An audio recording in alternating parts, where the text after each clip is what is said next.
Hi guys, ngayon, may ginagawa ko. Nagsusulat kasi ako, syempre. Ginagawa nga, di ba?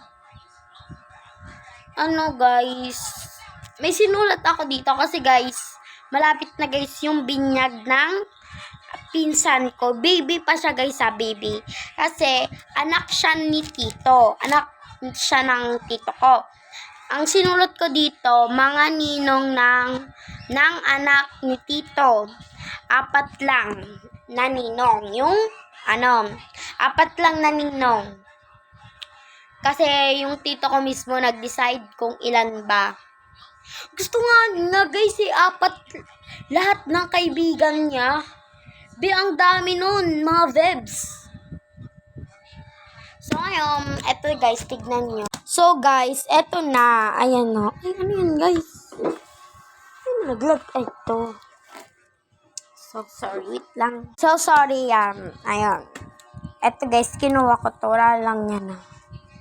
Yan kasama. Eto guys, ayan na. Mga ninong ng anak ni tito. 4 lang na ninong. Guys wag nyo na to guys Wala yan guys. O kasi yung nalagay ko imbis na G. So, i-cancel ko yan. Cancel. So, ayan. Pansin niyo ba yung kuko ko? Siyempre, pansin yan. Wait lang. So, ngayon guys, wala akong maisip. Dude. So, magsusulat na tayo. Tuloy na natin pagsusulat natin. See? Ano nga yun, te? Pangalan nun? Ni Kuya Nuno. Ha? Basta, Nuno na lang. Tinanong pa ng ate na into. Nuno na lang, guys. Si guys, tawag namin doon Nuno. Hindi ko alam ba't Nuno tawag namin. Hindi namin alam ba't Nuno. Kasi tawag ng lola namin doon, Nuno.